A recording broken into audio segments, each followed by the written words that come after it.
Let's find out who's an S and who's an F. Welcome to Thrillz After Dark, powered by PokeThrillz. Let's go. Hello, Thrill Seekers. I'm PokeThrillz, and welcome back to Thrillz After Dark.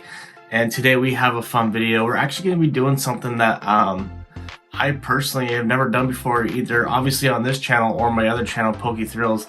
But I think it's just going to be a lot of fun because I've always kind of watched other people do these videos, and I've always kind of wanted to do it, but never knew how to go about it. And now I'm gonna try. I'm gonna give it my best shot. Today we're gonna be ranking all the Sword and Shield Pokemon sets. From S tier, A tier, B tier, C tier, D tier, E tier, F tiers. S tier obviously being the highest rank, and then F being the lowest rank. And I'm just gonna give you all my personal perspective on it, and then you all can let me know in the comments how you all feel about it as well. But anyways, let's get started into it. And I'm going to try to make it so we're going from the first set to the very last set of Sword and Shield, so hopefully I stick to that track. Alright, so the first one we're going to start off here is the Sword and Shield base set. Me personally, I'm not a big fan of it. I know it wasn't a big popular one with everyone, with much people in general in the Pokemon card community.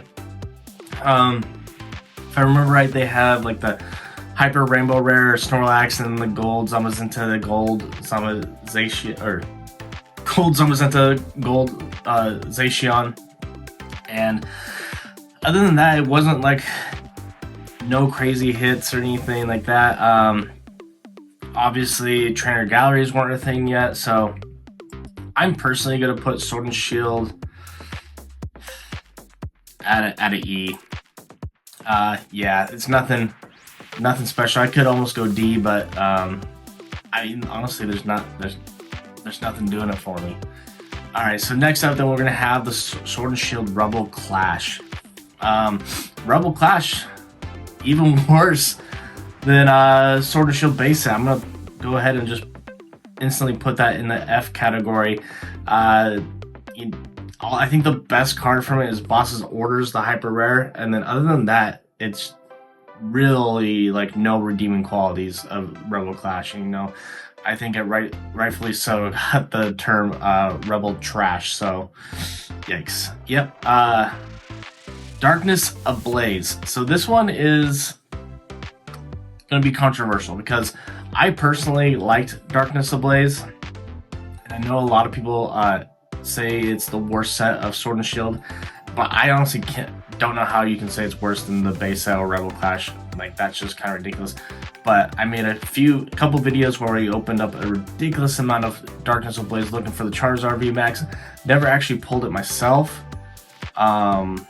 So that kind of is going to narrow it down for me, just with how much money we spent on freaking packs.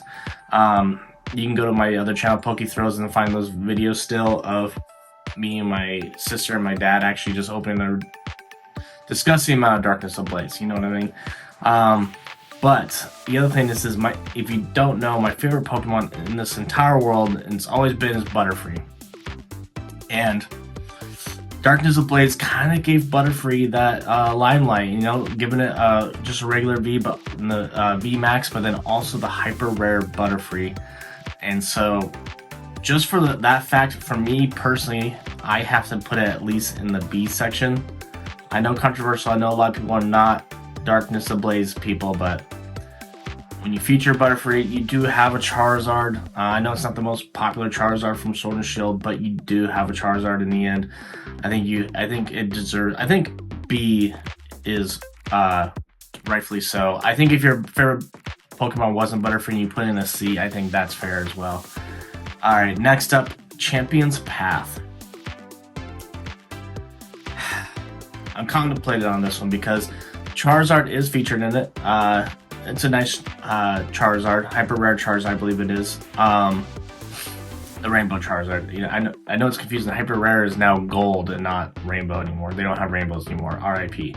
Anyways, Champion's Path, but that's the only redeeming card from Champion's Path really, is that Charizard. And the pull rates are horrendous. I cannot tell you how many times I pulled a freaking holographic Machamp. I think that kind of goes for everyone. Everyone is over that freaking Hollow Machamp. But since it does have a killer Charizard in it, even though it's so hard to freaking pull, I'm gonna put it at least in the D section. I think that's fair. But other than that, there is no other redeeming qualities in cards or anything in that set besides that one Charizard. So take it as you will. All right, next up here we have Vivid Voltage. Another controversial one, because really the only really redeeming card from it is the hyper rare rainbow rare Chunkachu, Pikachu. Killer freaking card. I personally have still never pulled it. Probably never will. If I ever want to get it, I'm probably gonna have to buy it myself. I don't know. This one's tough for me. But I'm gonna, again, since it is just very similar to Champion's Path, I'm gonna have to put it in the D category, just for the fact that Pikachu is the only real card in there. I mean, some people could argue the Leon card hyper rare, but yeah, I'm putting it in the same category as Champion's Path. Just as difficult to pull the Pikachu as it is to pull the Charizard, and yeah, it's a D. Shining Fates. Now, this one, lots of killer cards in it. I personally have kind of a real liking for this set, since I did open a God ETB box from this set, and just absolutely killer box. Probably one of my one of my favorites, if not my favorite videos I've ever made on YouTube. Again, it's not on this channel, obviously, because this one's a brand new channel. It's on PokeThrillz, but man, that video did really well too for my level. And killer Charizard, lots of cool shinies in it. The Rillabooms, just a crazy set with lots of hits. Baby shinies are back into the fold for the first time, so I'm sorry. Since I've had such a good video, I'm putting it in Shining Fates. That God box, man, my best opening ever. I absolutely loved it. All right, next up we have Battle Styles. Honestly, in my opinion, one of the most underrated sets from Sword and Shield. Introduced alternate arts with the Tyranitar and the Urshifus. And honestly, alt arts kind of changed the world for Sword and Shield, right? I mean, I know we still call like special illustration rares alt arts or illustration rares alt arts. Like, it just took the art on the cards that we were seeing in modern day cards to a new freaking level. And you have to respect Battle Styles for being the set that introduced alt arts to Pokemon. And so, for that part, it does do well. And then the Tyranitar alt art is still, in my opinion, one of the best alt arts from Sword and Shield. So, it's not the greatest set, still no trainer galleries, nothing too crazy unless you get the Tyranitar. I pulled that Tyranitar actually, so it does shine a little bit of specialness for me, but I'm gonna put it here in the C tier, just for the fact that introduced alt arts to us, and that Tyranitar is a nice little card. All right. Next up, Chilling Reign. I go back and forth on this one. I've made it abundantly clear that I am not a big Chilling Reign fan, but there are some really cool alternate arts from Chilling Reign. My favorite alt art is probably the Zorora alt art, in which we did actually pull that one on this channel too. But Chilling Reign, it is very difficult to get pulls. It's very difficult to get pulls. Even though it has so many alt arts in it, it is still so difficult to freaking pull any alt arts. But I do love that Zorora. It does have a lot of alt arts. I'm imagine putting it like in the same level as Champion's Path or Vivid Voltage or even lower. So I'm gonna put it in the C tier, give Battle Styles a little bit of a friend here, but Chilling Pain, man, is real. Chilling Pain is real. All right, next up, Evolving freaking Skies. I think we all kind of know where Evolving Skies stands and where it should be. Moonbryon, I love the Moonbryon, and I think it's a really nice card. I haven't pulled it, but I did pull the Umbreon V, which in my opinion is, I like the Umbreon V more than Moonbryon, but there's so many killer alternate arts from the set, so many evolutions from the set. There's no way this Evolving Skies can't be anything but an S tier, right? Like, Evolving Skies changed the world, the Pokemon card collecting world. Evolving Skies started the craze with the evolutions. Honestly, Evolving Skies started this huge world of Pokemon card collecting again. Unfortunately, it did kind of start the scalping and the the scamming and all that again, but it brought some of the coolest freaking arts to Sword and Shield and any modern set. Like, there's nothing gonna be like Evolving Skies for a little while. I don't even care if you try to argue Prismatic Evolutions is close to Evolving Skies, because it's not. Evolving Skies still stomps Prismatic Evolutions, and I think most people could agree with that. All right, next up, Celebrations. I'm not a big fan of Celebrations, honestly. Like, it's a fun little set. It was a fun little kind of almost gimmick. I know it was kind of a play off of Generations, but Generations is by far superior to Celebrations. I'm not a big Celebrations fan, and somehow the packs are valuable. I think they only came with 4 cards in them, and it was really hard to actually pull all the cards, even though it was such a small set. You know what I mean? But it definitely had better or cooler cards than Sword and Shield base set and Rebel Clash offers, so I'm gonna put Celebrations in this D category. I know that some of you might not agree with that, but I'm sorry, it's not that great of a set. Fusion Strike. Fusion Strike started off not very popular, and it started off really cheap. Like, it did not go up in value like a lot of sets did at first. But Fusion Strike has amazing alt arts. It has the Mew V alt art and the Mew V Max alt art. Mew V Max we actually pulled on my other channel. But not only does it have the Mews, I mean, it has the Genesect as well. The Celebi, I love the Celebi. Celebi's in the top 5 alt arts from Sword and Shield for me personally. I love Celebi, but it has the fan favorite alt art Gengar. So for that reason, I think Fusion Strike, just with some killer freaking alt arts and some killer values, I think Gengar is besides Evolving Skies, if you take out Evolving Skies, I think Gengar is one of the most expensive alt arts from Sword and Shield. But I'm putting Fusion Strike pretty freaking firmly in the A category, and someone could probably argue putting it in an S category for me. All right, next up, Brilliant Stars. So at first, I loved Brilliant Stars. I opened up so much Brilliant Stars chasing that alt art Charizard.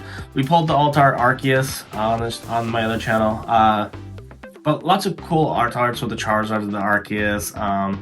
I know there's some more that I'm missing from Brilliant Stars, but over time, not being able to pull the Charizard, and just it just wasn't the pull rates were bad.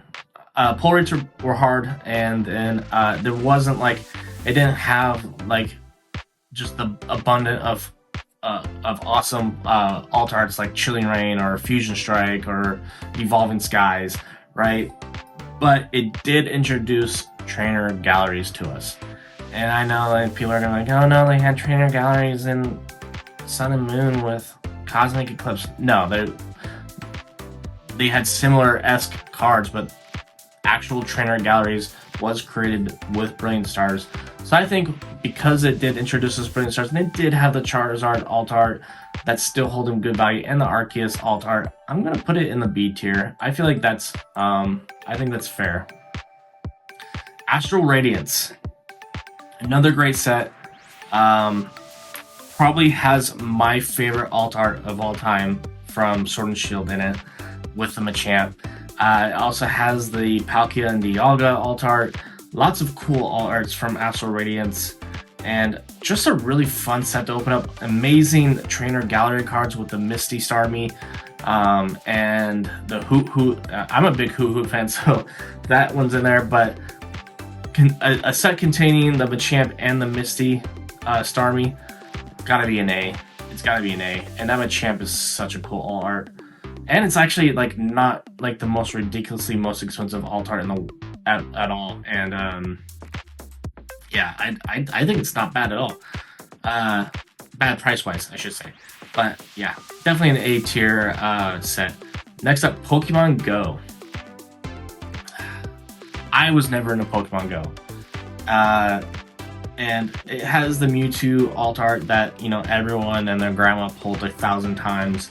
That's about the only redeeming quality, and that Mewtwo is not holding a lot of value at all by any means compared to other alt arts. Pokemon Go did introduce the Ditto sticker cards, which was kind of a cool gimmick for a while. I don't think anyone really cares way too much about them anymore. But yeah, just a really lackluster set, a way overprinted set. I think a set that Pokemon thought was going to do really well, but it just fell flat on its face. No really redeeming cards from it. But since it did introduce the kind of gimmicky, fun Ditto sticker cards, I'm going to put it in the E, just for the fact that I can't put it in the F section with Rebel Clash, just because the fact that it did feature something kind of fun and different here. I'm going to move this Brilliant Stars over a little bit. Alright, next up, Lost Origin.